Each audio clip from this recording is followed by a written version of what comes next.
Rewind, your week in review is sponsored by the Transportation Development Association of Wisconsin.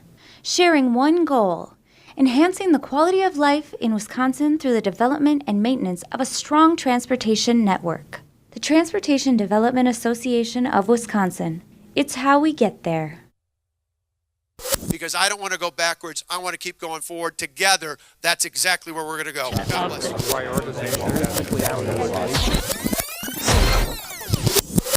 I'm Steve Walters. And I'm J.R. Ross. This is Rewind, and the election's 1 month from tomorrow, so what else can we talk about? But first, WisconsinEye was there. The Chief Information Officer for the Department of Administration briefs the Elections Commission remarkable stats. They processed 550 million emails, 218,000 attempts to break passwords every 6 days. Someone dies of domestic abuse. Retiring Representative Adam Jarko says it's pandering, this DNR rule on CWD, and Leah Vukmir says, I want to be the person who builds that wall. She told that to the Milwaukee Rotary. WisconsinEye was there.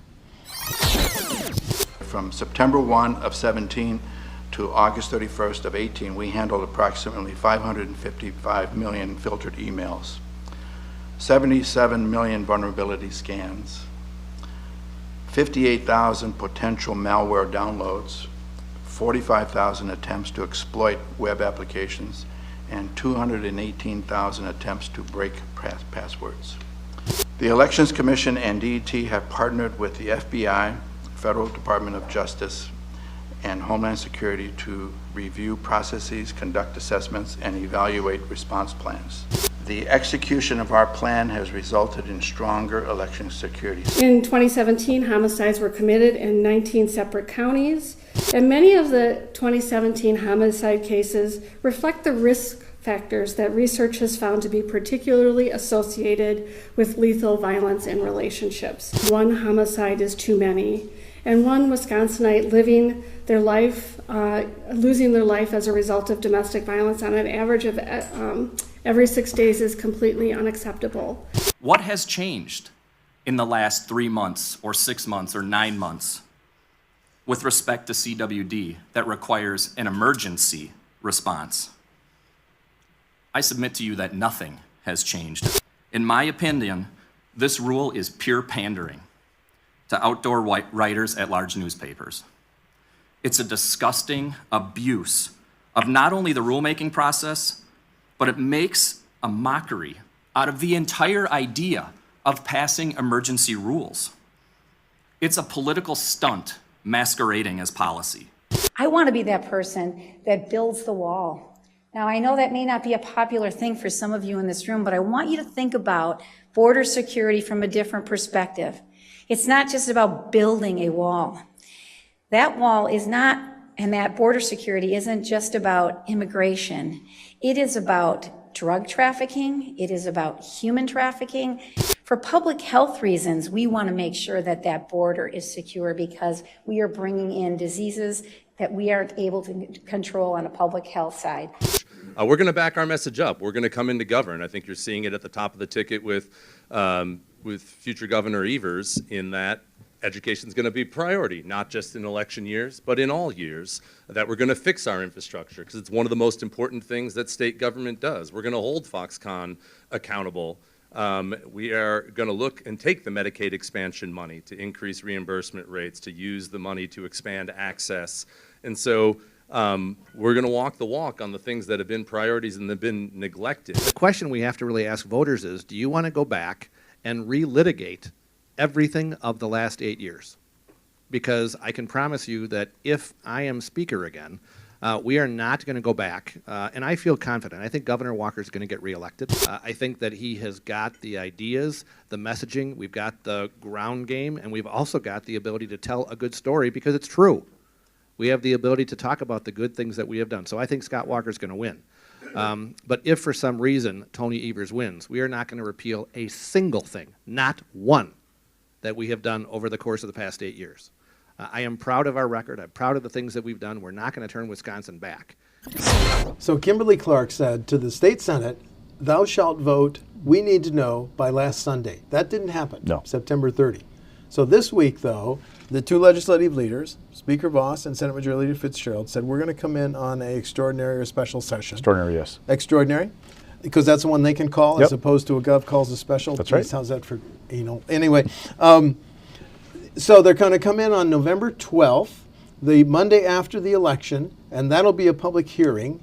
And then Senator Fitzgerald said, we want to hold a vote later that month. Yes. Do I have this right? Yes. Fitzgerald's office said the public hearing would likely be before Finance. If they can't get those guys together on a certain day, then they would look at a standing committee. But this move is one of two things. It is either to buy time to actually reach a deal after the election, or it is to buy political coverage, provide political coverage for Governor Walker and Roger Roth about this issue for the election. Now, and to be honest with you, I don't know if they can find the votes to pass this bill no matter when they do it. But the argument being made by Republicans is that they need to take the pressure off of an election to get past November 6th to try and strike a deal. Here's the problem. We had, before this announcement, two Republicans, so they were going to vote no. Chris Cappy of Delafield, Steve Noss of Whitewater. Now, with an 18-15 majority in the Senate, that meant Scott Fitzgerald, Majority Leader, needed every remaining Republican plus one Democrat to pass the bill. Since the extraordinary session call, Dave Craig of Big Bend has said he's not going to vote yes either. He's the third. That means best case scenario for Scott Fitzgerald is 15 Republican votes. Best case scenario. Best case.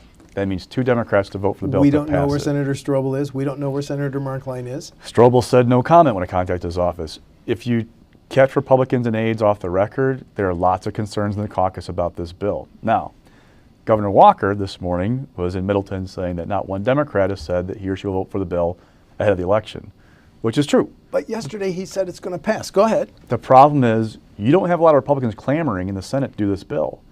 What I don't know is the math right now. What number do you need to pass it? What I do know, though, is to this, last time I checked with Jennifer Schilling, who was minority leader in the Senate from La Crosse, nobody, not Roger Roth, who's one of the main backers of the bill, Appleton lawmaker, Governor Walker, or Scott Fitzgerald has called her and said, how many votes can I get? Can you get me Dem votes? So if you're trying to strike a deal, why aren't you talking to the minority leader to find out what deal you could reach? Now, maybe they're waiting for the pressure election to pass, thinking that, okay, once that's done, you can get there. But there's another dynamic. What if, and these are what ifs, what if Governor Walker loses? What if the Senate flips to Democratic control starting January? Can you then push through something with that dynamic going on? And oh, by the way, if you haven't involved Democrats in the process of discussions about, this whole thing, what do you have to work out with them in terms of a deal to get support? Because in my time covering lawmakers, and I'm sure some of you, you don't get minority help just for the heck of it. You have to reach some kind of deal to do it. Okay, but I've earned these gray hairs. I want to go back to the lame duck session after November 2010, when it was the end of the Doyle administration, and there were union pacts up that had been negotiated by Democratic Governor Jim Doyle. Democratic Senator Jeff Paley says no, he was on his way out. I ended up in the Walker administration. And Senate Majority Leader Russ Decker said no, which immediately they had a caucus and stripped him of that. There's just so much potential drama in these lame duck sessions. So are you and I, we can't know a way right now that gets them to 17 votes in the state Senate? Or what am I missing when the governor says it's going to pass? I don't know how they get there. Now, if you look at it from a purely political perspective, for Governor Walker and Roger Roth, you now can tell people in the Fox Valley, I'm fighting for you, right? This gives you some political cover of, we're going to get a vote after the election once things calm down, but for now, I'm out there fighting every day for these jobs to keep these jobs there. I just don't know how this issue plays, though, up there. Yeah. Roger Roth's seat, which is most of the Appleton area, is typically a fairly Republican district in midterm elections. Does this make it competitive? I don't know. Scott Walker, his path to victory always includes doing very, very well in the Fox Valley. Does this hurt him in the Fox Valley if they don't have a vote? I don't know. Okay. I want to stay on this, and I want to hear from Assembly. Let's listen to Assembly Speaker Voss and Assembly Democratic Leader Gordon Hintz talk about the Kimberly-Clark package just last week. Let's go to that. I do think that we should use the idea of giving tax credits like we are giving to Kimberly-Clark sparingly. It should not be a regular thing. But I also believe that if you have the opportunity for a technologically huge investment in our state like Foxconn, or to keep an anchor corporation who has been here literally for over 100 years. I think we need to do what we can. And remember, we've created a new model that really hadn't been utilized much around the country, where it's really earn the credits. It's not giving anybody a subsidy. It's only saying that if you keep the jobs here, if you grow and expand, if you add more capacity, if you add more physical structure, you are going to be able to have the partner as a partner in the state to be able to see that grow and expansion happen right here in Wisconsin. So I hope the Senate passes it. I hope it's bipartisan, because I know we have some in the Republican caucus in the Senate who have already said they're opposed to the bill. So it's going to require Democrats stepping up like they did for the Bucks Arena, like some did on Foxconn, to have some again step up and say, let's keep Kimberly-Clark right here in Wisconsin. It's telling that they don't have the votes, and anytime you hear an announcement that we're going to do something after the election, I think it also demonstrates maybe how unpopular these corporate cash payouts are, because it's important to remember that Kimberly-Clark doesn't have any tax liability in Wisconsin. So these refundable credits would be $100 million in cash to a company that just got massive tax cuts at the national level. And we're not talking about new jobs. When this state worked together in a bipartisan fashion to do credits for both Mercury Marine and for Oshkosh Corp, those were for new jobs over a period of time to help them lower the cost and expand during a recession. These are about maintaining existing jobs to an important employer, but they're not going to be alone, and it'll be a slippery slope if we start doing cash payments to a company that could just get rid of these jobs, you know, in a few years. I think we want to look at what the details are. If it's a new bill, if they have a commitment to all of the Kimberly-Clark workers in the state, then I think it becomes a different discussion. But so I think this is a placeholder for you know, a Republican Party that is having a tough time making decisions because the headwinds they face in the electoral cycle. Okay, let's stay on this, because it's absolutely fascinating. So, as you alluded to, the reaction of Senator Roth, it's in his district. He's up for re-election, opposed by Democrat Lee Snodgrass. This is great news. I look forward to the legislature convening in November to take up this important legislation. My question is, can he not count anyway with three defections? The governor, this is a major step forward. My message to Kimberly-Clark employees is simple. We are fighting for you. As you alluded to, Jennifer Schilling, if Republicans were serious about helping workers in the Fox Valley, they would be having public hearings and votes right now, not after the election. And then One Wisconsin Now did an open record search, perfectly legal, found that the Kimberly-Clark had paid $1 in state corporate income tax over a 4-year period. One Wisconsin Now calls that corruption. JR, if Senator Fitzgerald doesn't have the votes, you remember his position? We're not going to the floor until we have a vote. Is he still going to hold a vote to hold Democrats' feet to the fire? Excellent question, because if, and these are all kinds of ifs, depending on how the elections turn out, may not need the vote anymore, because if there's a political piece to this. Two, there's something that, I mean, in talking to Republicans privately, they'll tell you that, one, we're at unemployment of like 3%. There are places to find jobs. If these jobs go, and will never say this out loud because they don't sound cold, but if these jobs go away, there are plenty of places to find other jobs. Now, the trade-off is if you worked at Kimberly-Clark for 10, 15, 20 years, you lose accrued benefit. You can find another job, but you're going to lose the things you built up over those years working for Kimberly-Clark.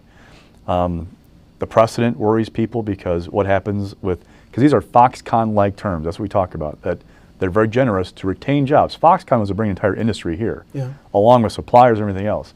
This is to keep jobs. $7 million over 15, $105 million potentially, excuse me. So what precedent doesn't set? Those are concerns.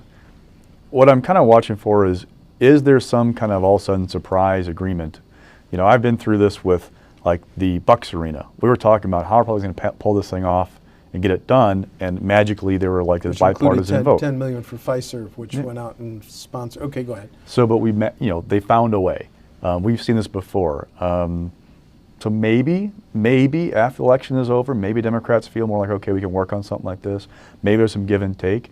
But right now the math is very difficult and the path is not very wide to get that bill done. Okay, we agree. Okay, new topic. Did the President Trump, by negotiating final terms of this pact with Mexico and Canada, did he significantly help Wisconsin dairy farmers? Because the president of the Farm Bureau says U.S. dairy will gain access to 3.6% of Canada's dairy market, and it eliminates aspects of Canada's dairy program. Governor said it's a big win for Wisconsin farmers. Next step, though, it has to be approved by the legislatures. the Congress, U.S., and the legislatures of Mexico and Canada, excuse me. And Ron Kine said, nice step, but good step forward, but we have a lot more other things to negotiate and resolve. How big a help for? In reading coverage of it, it seems like it's more of a sigh of relief for the dairy industry than it is like a big giant this is going to be great, because it doesn't address the underlying issues with the dairy industry of the overproduction of milk in this country, which is depressed prices, and then so there are lots of other issues like that to deal with. But I mean, it's not a bad thing to have this negotiated. They have more access to markets. But I have this one question I heard on public radio, that cheese is still going to be the subject of tariffs to Mexico, but I don't know anything about that, so maybe we should pursue that next. Okay, Tony Evers, Democratic candidate for governor, came out for a Government for Us platform. He offered that this week. Create a nonpartisan redistricting commission that would draw the next legislative boundaries, automatic voter registration at age 18, create an independent inspector general to fight waste, mismanagement, and fraud, abolish the Wisconsin Economic Development Commission, and I went to his website. What does he want to replace them with? Local and regional organizations. He says, quote, we shouldn't make businesses come to Madison to beg for help. Any bold initiatives? Some of the stuff is, he's announced before, like the doing away with the WEDIC. Also, there's a little bit of a dig at the Department of Justice, well, really Brad Schimmel, the Attorney General, because he had employees sign non-disclosure agreements. His package includes banning government employees from signing those kind of things. Yeah. So, I mean, it's kind of like a wish list of sorts for Democratic priorities, but it's not something that's like a big shock. A lot of it's kind of like what we kind of knew where Evers was in a lot of things. So he's playing some offense here, but I don't see any major offense. Not yet. He hasn't laid down some specifics about things, but he's kind of checking off the box of, look, a nonpartisan redistricting commission is something the Democrats have been yearning for ever since they got this map in 2011. Yeah. That's helped put them in the minority. Unless that map changes, could be for a long time. Right. Okay. And some Republicans say our Constitution says lawmakers are the ones that must formally approve legislative boundaries. However, you get around that by, if they adopt the recommendations of a nonpartisan panel, that gets around the constitutional provision. Your newsletter this morning, I woke up to read your report that we have a new LFB, Legislative Fiscal Bureau memo, which Senator Schilling asked for, Democratic Senator Schilling, which says that property taxes on this mythical median valued home were up $27 this year as opposed to last year. Now, what is the significance here? Well, you got to look at the context. Scott Walker has been nearly obsessed with your property tax bill this entire time in office. He's got this West Dallas ad. This woman started 2 ads about it this week. Yep. One talking about their reforms that have lowered property taxes compared to over 8 years ago. Another featuring a woman saying that if Evers wins, it'll make it harder to stay in her home. So for Walker, this has been a major piece of every budget he's done. And we call it mythical because this home doesn't really exist. This is a median valued home of about $160,000. But if you take that home in 12 different municipalities, you'll get 12 different property tax bills because of the local levy rate, school referendums, special assessment, on down the list. Yep. But this is a benchmark that we use in government about where things are at. So all that said, Walker's promise when he signed the budget last summer was your bill in 18 will be lower in 14. His line on the stump now is it'll be lower in 18 than it was in 10. And from what we're looking at, and I don't have a projection for 18 yet from Fiscal Bureau, he'll probably make that mark with 18 versus 10. But 14 versus 18, not so much. And again, I don't have the final numbers for 18. I don't have a projection yet. But you cannot deny that Walker has made progress in keeping property taxes at least flat or even declining a little bit compared to where they were when he was taking over and the rates that were going. And that's when his folks will stress that this is down from where it was, and the trajectory before Walker took office was on the uprise. Okay, but we just saw just minutes ago a press release from Democratic leader Hintz saying property taxes were going up based on this LFB memo. But when you look at it long term, let's look at it from December 2010, when the Governor Walker had just been elected and was about to take office. Then fast forward, December 2017. Now that we have new numbers, even though they're up over 1 year over another, $27. You're still off $87. Yep. So this is the governor can still declare victory. Yeah, and Fiscal Bureau a year ago had projected that the bill that you got in December of 17 and had to pay by January of 18, that bill would drop and the bill you get this December, again, for this median valued home, would drop $21. So it's projected to dip, but we have $1.4 billion in school referendums on the ballot in November. Yeah, let's come back to How much of that's approved will definitely impact that final number. Yeah. If there are other things that happen, all this kind of stuff that goes into the calculation. But so more likely he'll make his promise. But things ticked up a little bit this past year. And it's no accident that the Schilling memo was released after the governor issued these two ads, had made public these two ads on property taxes. And don't forget, the argument that Democrats have is that property taxes are going up because people have approved them, they've raised their taxes on themselves. That the Walker investment education hasn't been enough, and that's prompted these referendums. We had a look from one group this week about the $1.4 billion on the ballot this fall. So that's part of the Democratic argument about this property tax discussion we're having. Okay, but let's stay on property taxes because now this week the governor announced a proposed expansion of the Homestead tax credit for those over 62. He wants a 50% boost in the maximum credit from $1,168 to $1,752. He wants to raise the threshold for those who would be eligible from $24,680 to $37,020. But when you score it over 3 years, $207 million. Mm-hmm. So that's a big price tag on top of the M&E tax break. But this goes back into that Walker focus on, what's your property tax bill look like? Trying to sell that, they're cutting property taxes. And the untold story about all this, or the one beneath the surface, is under Governor Walker, we call it buying down the property tax levy. We've taken things that used to be paid for the property tax and paid for them with general purpose revenue, which is basically our main checking account. We put more money in the technical colleges a few years ago to buy down that levy, to reduce how much they rely on property taxes. He's pumped money into schools to help reduce how much they rely on property taxes. All these things are happening. And as long as the revenue keeps coming in, we're okay. But at some point, there's going to be a recession. I'm not going to predict when it is. I'm not an economist. But when that general purpose revenue stream starts to trickle a little bit, then we have real problems because it's harder to pay off those bills with what we have in the main checkbook of the state. Yeah, and I want to correct something I just said. I referred to the M&E tax break, and it's manufacturing and ag tax break, just to set the record straight. Before we go to your stock picks, no surprises. Senator Ron Johnson is going to vote for Judge Kavanaugh, and Tammy Baldwin is going to vote against. No surprises there. No. Fallout? No, Leah Vukmir is trying to make an issue about it. She's got a new op-ed out saying that, these protests you're seeing in Washington, D.C. are just like in 2011 with Act 10. They need somebody. She's trying to jazz up the base a little bit, Republican base, about, they need somebody in Washington, D.C. who's going to vote for President Trump's nominees, and maybe trying to appeal those folks that she needs to turn out in November to make this a race. Okay, let's go to your stock picks. Rising. So in your career, how many times have you had nights with two debates in October? Not just one, but two in either the AG, governor, or Senate race. They're usually spaced out. Yes. Well, we have a run starting on Monday. It's like Monday 12 is days. Baldwin, Vukmir. Go ahead. Like 12 days, we have like 7 or 8 debates.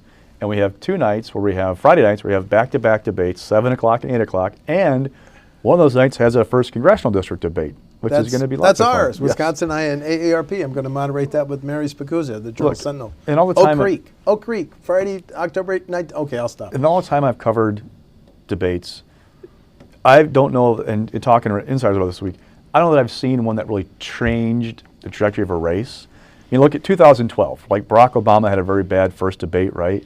He still won. 1988. Lloyd Benson's line to Dan Quayle, "You're no Jack Kennedy," right?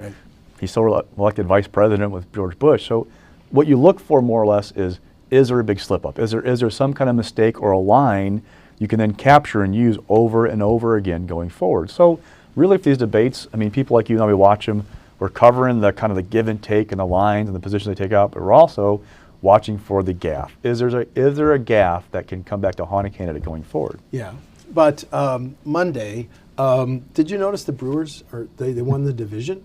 They could be playing the Rockies on Monday. Oh. Do they play in the morning or the evening? I don't remember. Where do you think some people are going to be watching Baldwin, Vukmir, or maybe Brewers, Rockies? These debates also fight for time with high school football games on Friday nights.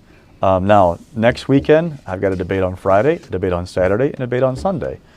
A lot of folks are watching other things. I mean, and honestly, like incumbents like them being on weekend nights in October because people aren't paying as much attention. It's less attention for their challenger. For a Josh Call, who's trying to build up his name ID, he wants the exposure. Leah Vukmir, she wants the exposure to be on the stage, be kind of the same level as a person you're challenging. Yeah, and I've got the good fortune of debating a forum between Mr. Call and Mr. Schimmel before the Milwaukee Rotary. Okay, short on time. So, Leah Vukmir, we're starting to see some independent groups come in and spend money on her behalf. They're groups that were associated with Dick Uihlein, Illinois businessman who spent a bunch of money, $11 million plus from groups he helped back, spent in the primary for Kevin Nicholson. It's starting to come in. But it's not at a level where you go, that's really a game changer. And there's this whole Kavanaugh nomination debate going on in Washington. That's goosing GOP turnout or enthusiasm, but I don't know if it's going to last for 4 more weeks. Good point. And so the thing is that with Vukmir, she is far behind Tammy Baldwin financially. She needs the support. It's just not coming just yet. Now, Wisconsin Next, her super PAC has passed the $1 million mark of this last filing. These two groups that Uihlein have backed, one spending $200,000 on digital ads attacking Baldwin, one put $370,000 into radio ads attacking Baldwin and praising Vukmir. But that's not like big money, like the big national money. And the map is still tough. Republicans are still fighting places they thought they had put away by now, like Indiana. And this Kavanaugh thing, is it a sugar high or does it last? And I think there's the cloture vote this morning. It cleared. The vote will be either Saturday or Sunday to confirm him. If he's confirmed, how do conservatives react? Do they go, okay, I can relax again, or they keep that kind of unhappiness about the process going until November 6th? And you saw the national polls this week in terms of measuring enthusiasm. Republicans are now 80% enthused and Democrats 82%. So that gap had closed significantly. And Franklin says numbers are going to rise and fall. Franklin, next week he's going to have numbers on Vukmir and Baldwin that'll show whether the Senator Baldwin has continued to maintain that big gap. Yeah. Okay, falling. So D.A. McMahon, this guy's out in Trempealeau County. A couple of weird things going on in his office where he closed his office at a funeral the Jackson County DA required his staff to attend. An office manager didn't want to go. He fired her for not going. She filed a lawsuit. There's been all kinds of stuff like asking him to be removed. Had a primary this week in a recall election, lost badly. His former assistant got 83% of the vote in the Democratic primary. 83? Yes. Yeah, that's a... So he is no longer there, and now his former assistant, John Sia, sorry if I said that correctly, will face Republican Rick Niemeyer in November, be the next DA. Yeah, that's pretty good. Okay, to my kids and grandkids in Denver, sorry, go Brewers. I'm Steve Walders. And I'm J.R. Ross. That's Rewind for October 5. Rewind, your week in review is sponsored by the Transportation Development Association of Wisconsin. Sharing one goal, enhancing the quality of life in Wisconsin through the development and maintenance of a strong transportation network. The Transportation Development Association of Wisconsin. It's how we get there.